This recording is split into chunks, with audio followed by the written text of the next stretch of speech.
last flight out of here? Yes, sir. You might have to go straight to the airport. Okay. I don't have no luggage. I'm rolling. But it's better for you to go home than not have luggage. No, it's not. It's not? Because where y'all coming out there? Well, somebody can send your luggage.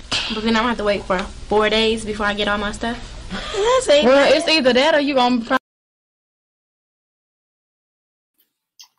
Hey y'all, it's Necey Dixon. Welcome back to my YouTube channel. If you are new here, welcome. If you are returning, y'all, welcome back. I had to go ahead and add that clip of Beyonce basically sending Farrah on her way. Like, hey, somebody might have to go drop you off your luggage. Like, you can't leave fast enough type thing. Because that's exactly what I was thinking about this episode whenever Aubrey was just like, I'm done. I'm done. I'm going home. I was like, dang, you might have to get your luggage at the airport, Aubrey. Okay. So check in live. How y'all doing? What's up, Julia Jules? Thank you so much for being an amazing mod. Hey, Kishwar. Shanice. Okay. First time making a live. I'm like, okay, this name is new. What's up? KD. Yeah, girl. That Beyonce video was just way too relevant. So let's go ahead. We are about to review season 1, episode 6 of the Encore. And I hope that y'all saw my thumbnail. And in my thumbnail, I really just wanted to know who run this MF, because the end of the episode was really giving me, I couldn't help but think about Beyonce, y'all. I just said that, you know, Aubrey going home reminded me of, you might have to get your bags at the airport, Beyonce. And then towards the end of the episode, all I could get in my head was girls run the real Beyonce, because it definitely turned into like a women empowerment thing. So this episode really didn't give too much. So let's go ahead and get into it. So Encore season 1, episode 6, Demons and Division. This episode, y'all, was the listening party. We see Pam and Misha in the kitchen where they have all their conversations, y'all. What I do like about this show, I have to say, we get to see them cooking. I feel like whenever we watch these house shows of people at home, you never really see them cooking. You never really see them eating. The only other show that I can say they do that on is one of them like island dating shows where you see them cook in the kitchen. So I'm like, okay, cool. Y'all gotta cook your own food. Whatever. Just random thoughts. Anyway, y'all, Pam and Misha are talking. And obviously they were beefing the night before because Misha felt like Pam didn't really have her back when it came to the twins. Y'all, I'm gonna call it what it is. Felicia said that pretty much you never know what's real or not with Misha. Is it the argument or is it the apology? And with this one, I feel like both can be real. I feel like Misha can argue, but Misha also don't want beef. That can be true. The other thing I'm gonna say though, Misha, why do you need everybody to speak up for you? Misha was loud in that studio. I don't think she needed any extra backup. And for Pam to get involved, to me, it would have just been chaotic AF. So I definitely see everybody's bullshit, y'all. Misha BS's. She likes to play victim in order to get people on her side. Then she ultimately likes to end it with peace and love.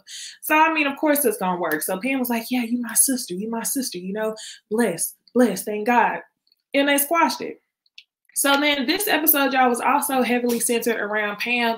Pam is sitting at the dinner table talking to Aubrey. These are the two main people. I probably should have used them for the thumbnail because they took up more than half the episode. But Aubrey and Pam are sitting there. They're wondering if their group members are going to come. And this is where we find out, at least I found out, that Pam had beef with some of the members of her group from Total. Reason being is because she didn't want to come back to the group. So she hasn't seen her group mates in 4.5, 5 years. And she's kind of nervous to see what it's going to be like. Aubrey is... This is where Aubrey begins playing victim again, y'all. Now, if y'all watched my last review on the Encore, I told y'all that I thought that Elijah definitely was on some bullshit. I definitely feel like Elijah jumped the gun. Aubrey situated that conversation in a way for him to believe that something negative had been said. However, if you really sat there and listened to her, she didn't say anything at all in order for Elijah to turn up the way that he did. So I feel like Aubrey was lying, Elijah was lying, but Aubrey was definitely playing the Karen victim. So she's talking to Pam, basically saying, you know, I've been through situations where my reputation is slandered. And then she's talking about Elijah. and she's talking about the treatment in the house. They show all the flashbacks of the girls at dinner. And basically she's saying this is like the most toxic environment that she's ever been in. So pretty much this is setting the stage for Aubrey to leave and get her luggage sent to her. So y'all, one thing I do have to agree with Aubrey on is whenever she said to Pam, judge me by what you see me doing for the group. That's pretty much the mentality that I've been using the entire time I've been reviewing the show. A lot of people was getting their feelings because I was agreeing with the twins so much. But reason being, I'm judging the women by what you're bringing to the group along with the level of chaos. If your level of chaos is equal to what you bring to the group, aka Felicia and Fallon, I ain't gonna go too hard on you. But if you like Misha and Irish and your level of chaos is much higher than the level of, you know, input or contributions that you actually bring to the group, now I'm gonna be on your head. I'm gonna be on your head.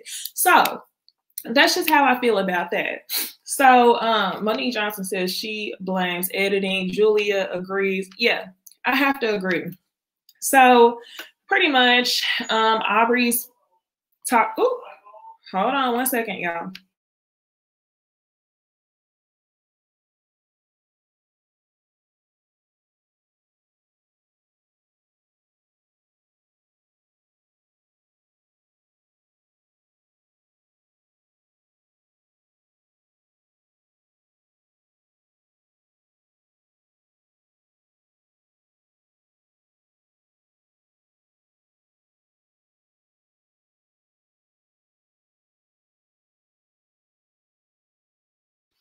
Okay, thank y'all for being patient. My TV just randomly started talking to itself, but I ran back. So yeah, Aubrey has an issue with the way that the twins are running things. And I may have been able to see Aubrey's point of view if I didn't see how she just flew with the wind. She definitely moved wherever she wanted to go around the house to have the most influence, in my opinion. At the beginning of the show, you were all up the twins behind because you thought they were the most talented. So I feel like if you would have stayed in that trio with the twins, you wouldn't be feeling no type of way. You only feel some type of way because Fallon and Felicia can be the Beyoncés of the group and you can't, you know, you got to be fair. So I'm just like, whatever. Let's move on. So it's a house meeting and, you know, Cedar calls all the women together. She basically just says, this is the week, you know, or the day where your listening party is happening. And I didn't realize that all these people were dressed up for the listening party. Pam, I needed you to come just a little bit harder than that. Love her braids and her confessional look though. Irish, you did all right. I'm glad that you weren't wearing the platinum blonde wig. Other than that, you know, Shamari and Nivea came with the hats. Misha had on a cute green dress. So I feel like that was the disconnect because I was like, oh, today's the listening party because it looked like everybody was just kind of dressed for a studio session and nothing, you know, nothing else. So anyway, the women are sitting there trying to decide the order of which they want to perform in front of everybody. And pretty much they get on the phone and Cosign has one of the songs that they actually need. So this is where they first start getting frustrated with Cosign, like, what are you doing? And from my perspective, it was kind of hard for me to see the instances in which Cosign wasn't really doing his job because knowing the twins and how they operate, part of me was like, are the twins overstepping their boundaries or does Cosign really suck that much? But it seems like all the ladies were on the twin side, which we'll get onto later on. But it was hard for me to make that call. Y'all let me know, Live Squad with Cosign. Was it hard for y'all to really side with the twins or easier for you to side with Cosign? Like, I really didn't know what to make of the end of the episode. So y'all let me know. I'll come back to that. So now y'all, it's time for the listening party. Here's just a few people who showed up, a bunch of people from the industry. You see Brandy from Black. You see the other member from 702, Ronnie DeVoe. Of course, he has to come being that husband because that's how extra they are. I think it's super cute. it just reminds me of how annoying he was when he was on Real Housewives of Atlanta trying to critique Kandi and her group. I was like, the audacity. I cannot. So no Danity Kane, no Cherish. And then who else didn't show up? I think that may be it. No Danity Kane, no Cherish. I really wanted to see some people from Danity Kane, really wanted to see Dawn, because I haven't seen her in a long time. I feel like Instagram Dawn may be different than like in motion Dawn. I want to see her in motion because she looks so different. I feel like she's gotten the same amount of plastic surgery as Aubrey, but she just doesn't look, you know, as blown up as Aubrey. That's all. She just looked completely different. So it definitely would have been cool to see Dawn. Oh yeah, no 3LW. Thank you so much, CC Freak. No 3LW. Y'all, I was not even thinking. We couldn't even get Raven Simone from the Cheetah Girls in there. Come on.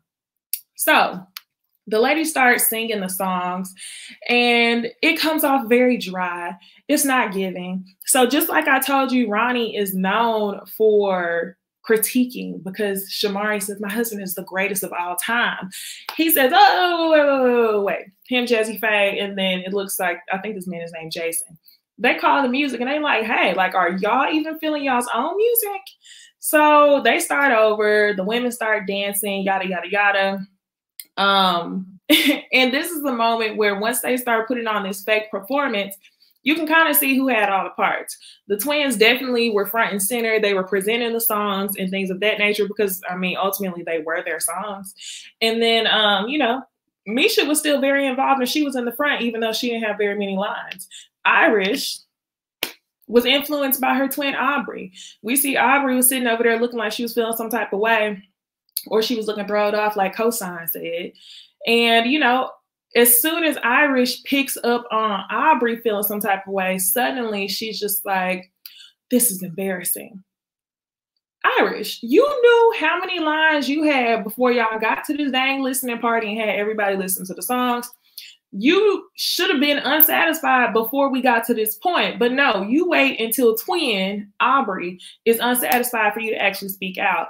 And it's crazy because, like, Irish, I liked you when you were quieter. Like, now I feel like every time I'm talking about Irish, it's because she's doing some clown-ish for Aubrey. And she's speaking on some clown-ish for Aubrey. And I'm like, why?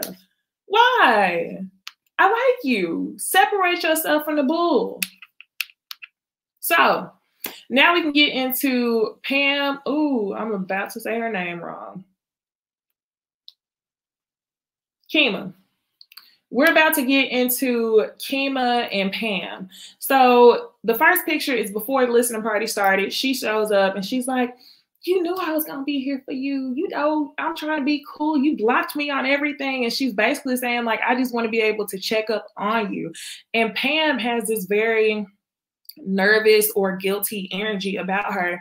Of course, she accepts the hug and she was nervous the whole time. And I feel like she knows that she could have handled the situation differently and that she cut these people off and that she probably has no true or logical explanation for that. So anyway, Kima comes in peace and they sit down after and she's telling her like, girl, you got a gospel hit on your hands. And she says, what are you doing here? Like, you didn't want to be in a group with us. We are a super group and you want to turn this into a super group. And Pam, the only way she could explain this was, you know, God, I'm here on assignment. And, you know, I'm not going to knock you saying that, Pam. But being a person of logic, and I'm not saying I'm not religious, I definitely believe people are called to do certain things. But I also believe that in addition to the things that God shows us, he also provides, you know, a little bit of reasoning behind why you make the decisions you want to make. So you had to come to some sort of decision for you to leave that group. So I need to hear, you know, complete sentences and thoughts and things that I can add up 2 + 2 = 4 in my mind for me to be like, okay, cool. CC Freak. Absolutely. This whole time. Let me read this comment from CC Freak. CC Freak says, Kima is looking like Lil B from Love and Hip Hop Hollywood. Okay. I definitely was thinking that. The whole time I was watching, I was like, dang, she looks like somebody. That's who it was. See, we here. We see each other. So yeah, Pam and Kima end up hugging it out. But one thing that she wanted to say to her was, don't you remember when you called yourself Beyonce and we were Destiny's Child? And Pam was like, no, I don't remember that. And y'all, honestly, I don't think Pam remembers that. I don't think Pam remembers anything like that from her past life, because she's Pam 2.0. I really don't think she will remember that. So, let me go next picture.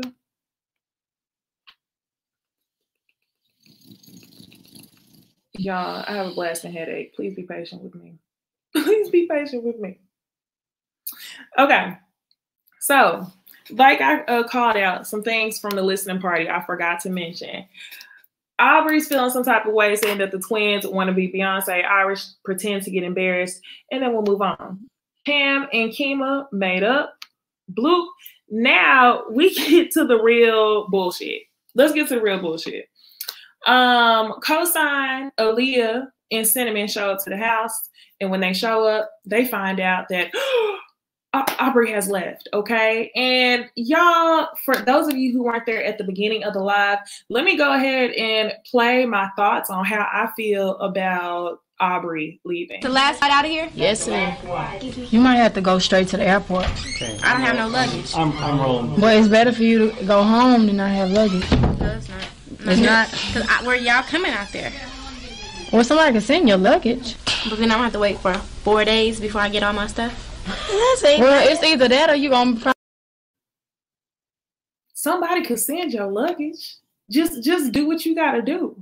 Somebody could send your luggage. That took me out. So yeah, you know, some people were a little bit shocked about her leaving the house, and other people were kind of just like, okay. So y'all, another thing, this is what y'all need to know before we step into the studio with Cosign. All the ladies had agreed that Cosign's song was not nearly as good as Felicia's version. Shamari definitely was like, it was dry. But later on, whenever Cosign shows up to the studio, she dancing in her chair, turning it up. And I was like, damn, Shamari, didn't y'all just agree that his song wasn't really hitting like that?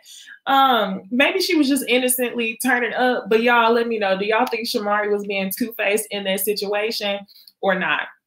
So anyway, Felicia ends up taking over. She's backseat driving. And she says, hey, go ahead and play this song. So she says, play Bird's Eye View. They play her version. Cosign gets upset and was like, nah, turn that off. And Felicia like, nah, you're not about to cut my music. Then we hear Cosign's version, which is not nearly as good.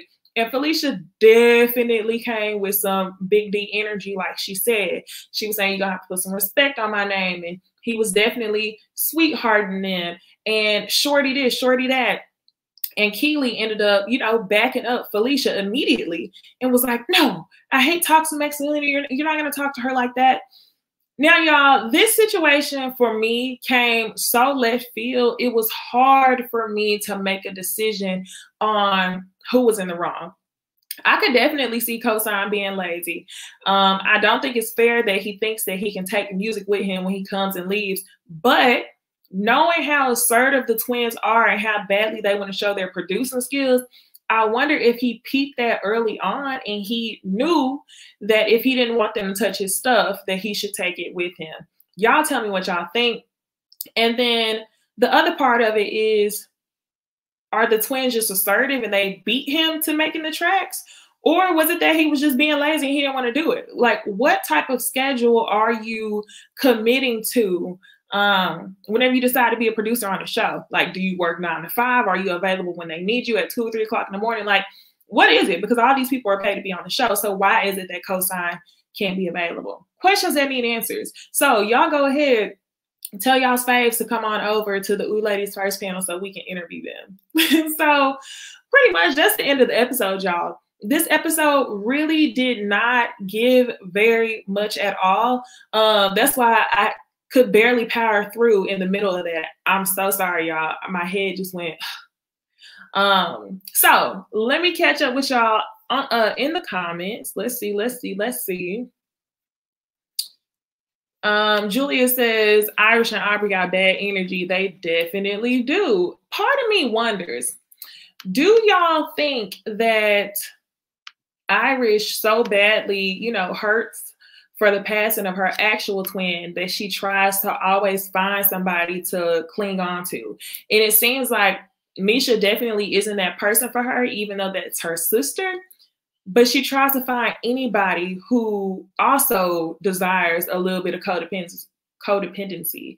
In this situation, I don't think that it was Aubrey that needed codependency. I think Aubrey just wanted to, you know, find some influence somewhere in the house. She knew that Irish was easily influenced, and Irish just needed somebody. So I feel like that's how those two came together. But other than that, I was like, I'm not there for that at all. It is so weird. Ramel said he was dead at that clip. Oh my gosh. CC Freak says that they actually agreed with the twins, but the delivery was trash. That's why it was so hard for me to call. KD says that the twins were doing way too much. Monique, I think they should have told Cosign that they rocking with the twins version. Facts. Nobody said anything. Everybody. That's why it was so chaotic, y'all. It was so hard for me to call anything. Ramel says, I wonder why Candy or nobody from Escape didn't join the show. They already got their coin. They had the verses. They on tour. They good. That group is active. But yeah. Oh, Tiara. Hey, y'all. This is my best friend. That is so funny. She actually in a live. But yeah, y'all.